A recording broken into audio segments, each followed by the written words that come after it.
Nous disons que nous sommes sauvés par la grâce. Le premier passage que nous avons lu, c'était Éphésiens 2, versets 8 et 9. Maintenant, nous allons lire Tite 2, 11 à 13. Tite 2, 11 à 13. Voilà.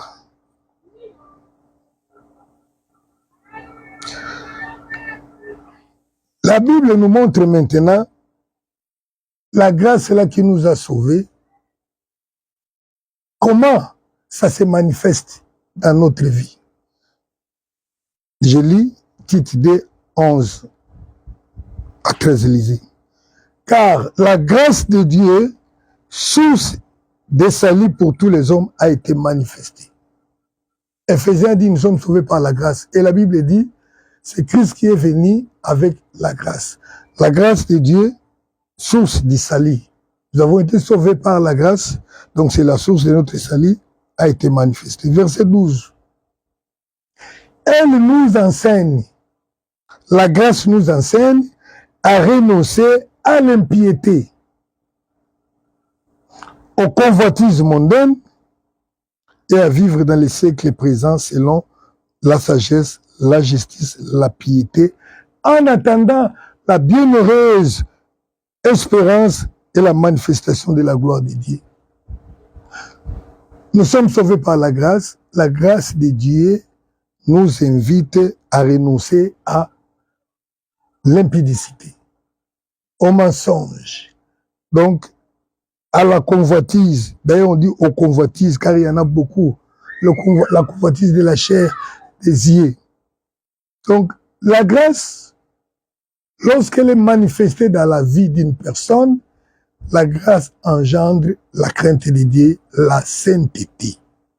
Et si vous entendez quelqu'un vous enseigne la grâce, vous pouvez pécher et demain vous venez demander pardon, c'est la fausse doctrine, ce n'est pas la sainte doctrine.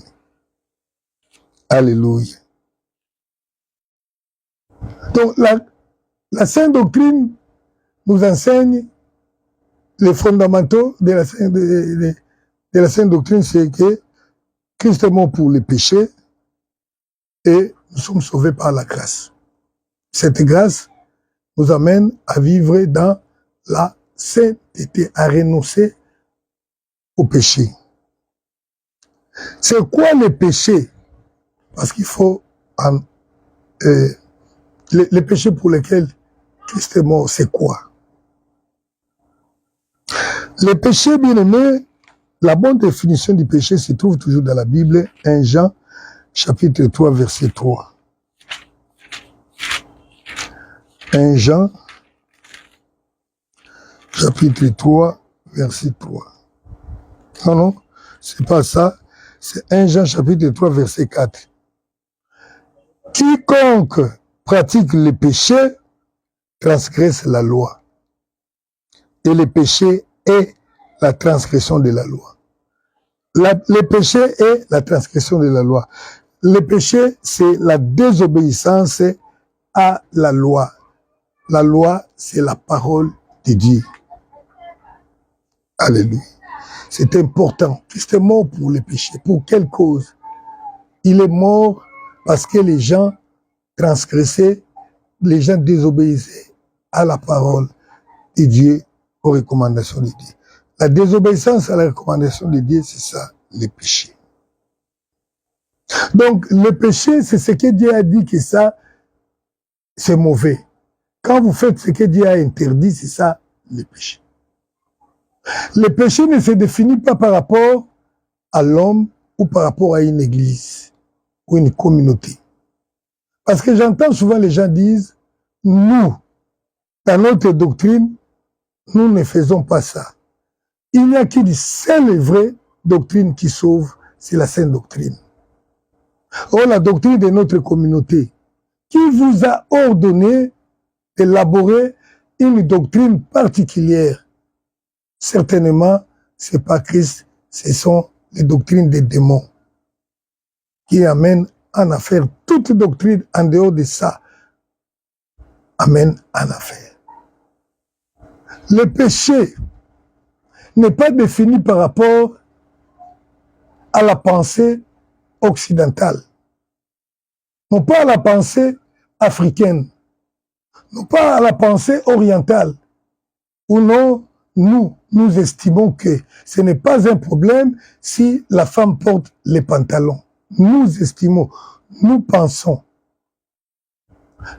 le péché, c'est quand Dieu dit. D'abord, nous le savons bien, bien aimés. Selon le monde, il existe ce que les gens appellent les législateurs. Ils légifèrent, ils écrivent la loi. Et lorsque une personne contrevient, une personne désobéisse à cette loi, on dit qu'il a commis une infraction. Une infraction est définie par rapport au code pénal, c'est-à-dire par rapport à ce que le législateur a écrit que ça, nous ne voulons pas de ça. Et là, il n'a rien dit, ce n'est pas aussi une infraction. Donc, nous ne pouvons pas, bien aimé, inventer les péchés. Dieu n'a rien dit, mais parce que nous voulons juste plaire, je ne sais pas à qui, vous dites que ça c'est un péché. Le péché, c'est quand Dieu dit que c'est le péché. Pourquoi? Parce que la Bible dit, c'est lui le législateur, c'est lui notre législateur. Ésaïe, chapitre 33, verset 22. Ésaïe 33, verset 22.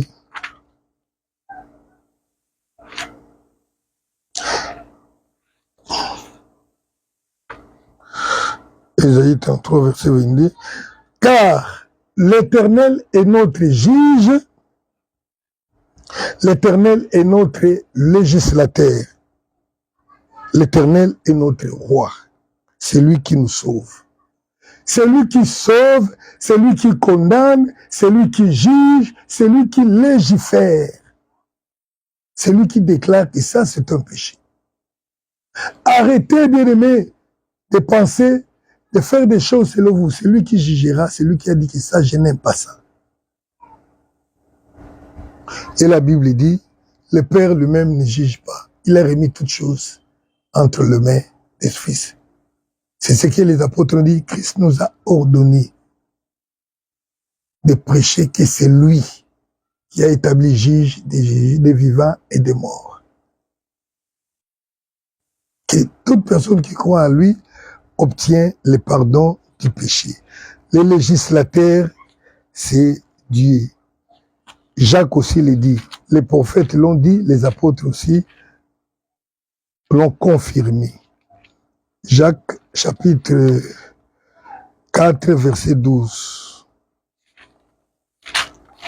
Jacques, chapitre 4, verset 12.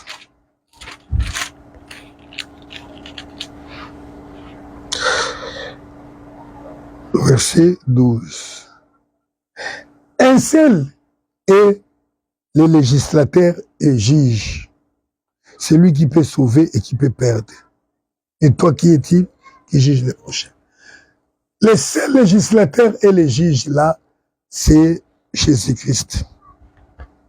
Les apôtres l'ont dit, c'est lui que Dieu a établi, c'est lui que le Père a établi. Lui-même a dit, le Père ne juge pas, c'est le Fils qui juge. Donc c'est lui qui établit. C'est lui qui déclare qui est bon, ce qui est bon et ce qui est mauvais.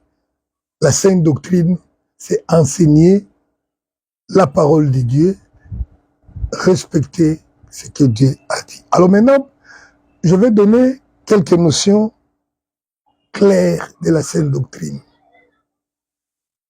J'ai entendu certaines personnes dire, la sainte doctrine c'est une liste de ce que Dieu a dit, des interdits. C'est pas ça bien. La sainte doctrine c'est l'enseignement de Christ. Mais il se trouve que dans l'enseignement, Christ a interdit certaines choses. Donc la sainte doctrine, ce n'est pas l'interdiction, ce sont les enseignements. Dans ces enseignements, il y a des interdictions, comme il y a aussi les permissions. Alléluia. Quelques notions de la sainte doctrine. Titre chapitre 2, moi je ne fais que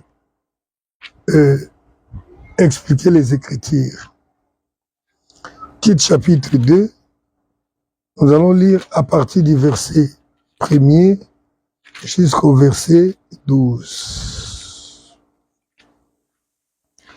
Titre. Alléluia. La lecture sera un peu longue. Je vous prie de suivre attentivement. Pour toi, on est en train de dire à titre, dis les choses qui sont conformes à la sainte doctrine. Maintenant, je vais montrer les choses qui sont conformes à la sainte doctrine. C'est qu'il y a des choses qui ne sont pas conformes aussi. Il lui montre, dis que les veillards doivent être sobres, honnêtes, saints, dans la foi, dans l'amour, dans la patience. D'abord, premièrement, bien-aimé, je souhaiterais que tu prennes ta Bible pour lire ensemble. Parce que c'est ce qui va te donner la compréhension de la sainte doctrine. Il dit ceci. Pour toi, dis les choses qui sont conformes à la sainte doctrine. Premièrement, il dit ceci. Dis ceci aux vieillards, qu'ils doivent être sobres. Donc, la sainte doctrine enseigne que le vieillard doit être des gens sobres. La sobriété, c'est un peu quelqu'un qui n'est pas un mativi, un homme qui est doux, un homme qui est modéré.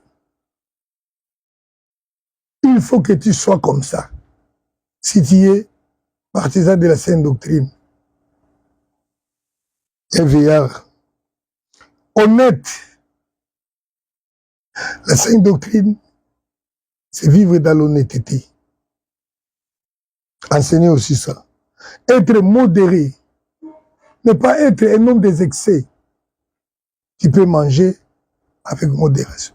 Tu t'habilles non pas avec extravagance, avec modération.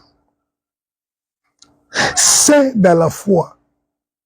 La foi, j'ai dit, l'espérance des assurances des choses qu'on espère et la démonstration de ce qu'on ne voit pas.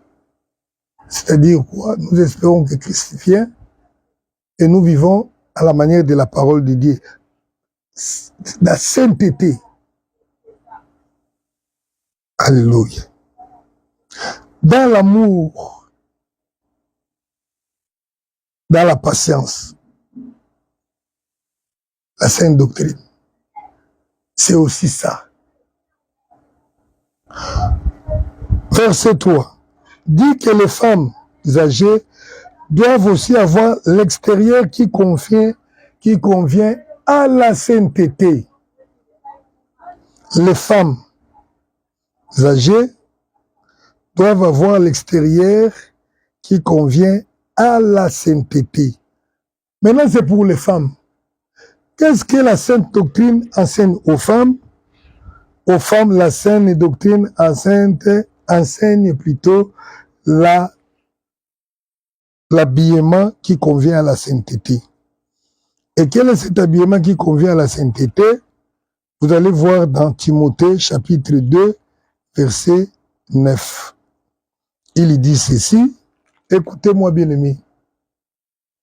Il dit ceci, je veux aussi que les femmes vêtues d'une manière décente, avec pudeur et modestie, ne se parent ni de tresses, ni d'or, ni de perles, ni d'habits somptueux, mais qu'elles se parent de bonnes œuvres, comme il convient à des femmes qui font profession de servir Dieu. Là-bas, tu t'as dit que ces femmes doivent aussi avoir l'extérieur qui convient à la sainteté. Ici, on dit, comme il convient à des femmes qui font profession de servir Dieu.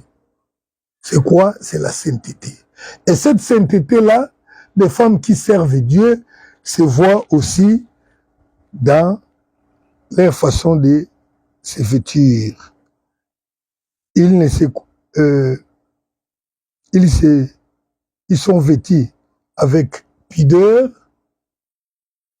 pas avec les habits sexy, pas avec les habits des hommes, pas, ils s'habillent non pas avec extravagance, ils ne portent pas de bijoux, ils ne séparent ni d'or, ni de tresses. Alors, certaines personnes pensent que la sainte doctrine, c'est seulement les robes longues, les jupes longues. Non, c'est aussi les robes longues, les jupes longues. On a parlé ici de l'habillement. Donc la sainte doctrine, c'est la sainteté entière, extérieure, intérieure. La sainteté du corps, selon 1 Thessaloniciens 5, 23, du corps, de l'âme et de l'esprit. Aux femmes, on enseigne ça. Ni d'être médisant. Tu t'habilles bien, tu te couvres la tête pendant que tu pries, mais ne sois pas aussi médisante. On dit enseigne les choses conformes à la sainte doctrine. Une femme de la sainte doctrine ne peut pas être une femme médisante, calomniatrice. Celui qui est toujours dans les commérages, non. Il dit, il ne peut pas être des femmes adonnées aux excès de vin, de l'alcool. Qu'elles doivent être de bonnes, instruites. C'est une femme de la sainte doctrine, c'est une femme qui connaît les Écritures et qui est prête à apprendre aussi aux jeunes femmes. Aux jeunes femmes, verset 4, ils doivent aimer leur mari, à être retenus. Une femme qui parle trop, parmi les hommes, non. Il doit être retenu, chaste. C'est-à-dire quelqu'un qui n'est pas impliqué dans les bêtises, occupé aux soins domestiques.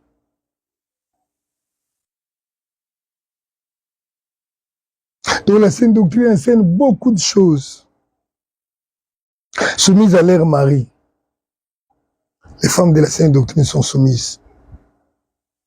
Alléluia. Verset 6. Exhorte les jeunes gens à être modérés. Ce sont les enseignements de la sainte doctrine. Alléluia. Verset 9. Aux serviteurs à être soumis à leur maître, à leur plaire en toutes choses, à ne point être contredisant, à ne point dérober, à montrer toujours une parfaite fidélité. Alléluia. Tu es un pasteur de la sainte doctrine, un frère, excusez, et puis dans l'entretemps, tu travailles, tu ne respectes pas tes chefs. C'est pas normal. Tu voles au service. Voilà, il y a beaucoup de choses. Il dit que, ça c'est verset 10, n'a rien dit rien volé, mais à montrer toujours une parfaite fidélité afin que de faire honorer en tout la sainte doctrine de notre Seigneur Jésus, plutôt la doctrine de notre Seigneur, de notre Dieu, de Dieu notre Sauveur. La doctrine, quelle doctrine? La sainte. Alléluia. La sainte doctrine enseigne beaucoup de choses. Tite chapitre 3, verset 1, 2, nous dit encore, toujours dans cet ordre d'idées, il est en train de montrer quelques enseignements de la sainte doctrine. Il dit ceci, rappelle-leur d'être soumis aux magistrats et aux autorités, d'obéir, d'être prêt à toute bonne œuvre. C'est toujours dans les enseignements de la sainte doctrine. Donc, chapitre 2 continue jusqu'au chapitre 3. Ils ont parlé aux femmes, aux vieillards, aux jeunes, aux travailleurs, à tout le monde. La Sainte Doctrine a aussi ses principes que les patrons doivent utiliser avec leurs travailleurs. Donc, la Sainte Doctrine, c'est, alléluia, la parole du Seigneur de Jésus-Christ, la vérité. Il dit, rappelle-les d'être soumis aux magistrats et aux autorités, d'obéir, d'être prêt à toute bonne œuvre, de ne médire des personnes, d'être pacifique. Donc la Sainte Doctrine nous enseigne à nous tous de ne pas être médisants. Ce n'est pas seulement les femmes, hein. D'être modéré, d'être plein de douceur envers tous les hommes. Donc c'est vraiment beaucoup de choses. La Sainte Doctrine, alléluia. On a parlé, il y a aussi des choses qui sont contraires à la Sainte Doctrine. Alléluia, je donne quelques éléments. Parce que la Sainte Doctrine, c'est toute la Bible. Il y a aussi des éléments que la Bible déclare qui sont contraires à la Sainte Doctrine. Nous avons lu les choses qui sont conformes. Les choses qui sont contraires. 1 Timothée, chapitre 1, versets 3 à 4. Je te rappelle l'exhortation que je t'adressais à mon départ pour la Macédoine. Lorsque je t'ai engagé à rester à Éphèse afin de recommander à certaines personnes de ne pas enseigner d'autres doctrines et de ne pas s'attacher à des fables et à des généalogies. L'apôtre Paul est en train de dire à Timothée que j'étais amené là-bas à l'église d'Éphèse pour que tu recommandes qu'on ne nous enseigne pas autre chose que la saine doctrine. Qu'on n'enseigne pas les fausses doctrines, les doctrines des démons, les doctrines du monde, mais les doctrines du Seigneur Jésus-Christ, verset 9 jusqu'au verset 11. Nous savons bien que la loi n'est pas faite pour les justes, mais pour les méchants, et les rebelles, et les impies, et les pécheurs, les irréligieux et les profanes, les parricides et les meurtriers, les débauchés, les homosexuels, les voleurs d'hommes, dont les kidnappeurs, les menteurs, les parjures, et tout ce qui est contraire à la sainte doctrine. Donc les choses qui sont contraires à la sainte doctrine, ce sont les choses qui ont été citées là-bas. On a parlé les profanes. Les profanes, c'est quoi? Ce sont des gens qui n'ont aucun respect, aucun intérêt aux choses de Dieu. Ça, ce sont des choses qui sont contraires à la sainte doctrine. Les parricides, le meurtrier, ceux qui tuent, les impudiques, les homosexuels. Donc, dans la sainte doctrine, on ne peut pas promouvoir les péchés. On ne peut pas tolérer. Oh non, vous savez, nous, on ne regarde pas ça. Dieu nous a envoyé, moi c'est le ministère de la grâce. Moi, Dieu m'a envoyé d'enseigner la grâce. Moi, Dieu m'a enseigné d'envoyer la louange. Moi, la sainte doctrine, c'est condamner les péchés. Comme je l'ai dit, parce que Christ est mort pour les péchés et montrer la grâce. Et la grâce est là qui invite à ne plus vivre dans les péchés. La sainte doctrine, c'est enseigner la sanctification totale. La sainte doctrine, c'est pratiquer la justice de Dieu. Ce n'est pas seulement enseigner. C'est pratiquer la justice de Dieu. Et Christ a dit quoi? Matthieu chapitre 5, verset 20, il a dit, si votre justice ne surpasse pas celle des pharisiens, vous n'entrerez pas dans le royaume de Dieu. La sainte doctrine, c'est la justice de Dieu et qui est plus. Moi, j'aime ce verset que je vais citer là, de Matthieu 5, 20. Bien aimé, il faut que les gens te disent, toi aussi tu dépasses dans ta sainteté. C'est que là, tu commences à être bien. Parce que tu dois dépasser les pharisiens. Les pharisiens, ce ne sont pas des petits hommes, hein. C'était des hommes respectés, des hommes de Dieu. Aujourd'hui, je peux dire que les pharisiens sont des pasteurs. Si ta justice ne passe pas, ne se passe pas, c'est des pasteurs. Donc, tu dois être plus que pasteur, plus qu'un religieux. Parce que les pharisiens étaient ça. Ceux qui connaissaient Dieu, qui étaient vus aux yeux du monde comme les hommes de Dieu. Mais nous, les disciples, les simples, il faut que les gens voient que nous sommes plus justes qu'eux. Il faut que les gens voient ça, nous sommes plus justes qu'eux. Ils sont menteurs qu'on ne trouve pas dans les mensonges. Ils sont fraudeurs qu'on ne trouve pas. La saine doctrine, c'est un peu ça. Mais lorsqu'une personne s'engage à enseigner que les femmes soient habillées d'une manière décente, ne portez pas les pantalons, ne mettez pas les parures tels que nous l'avons vu ici, tels que les apôtres l'ont enseigné, Paul l'a enseigné, Pierre l'a enseigné.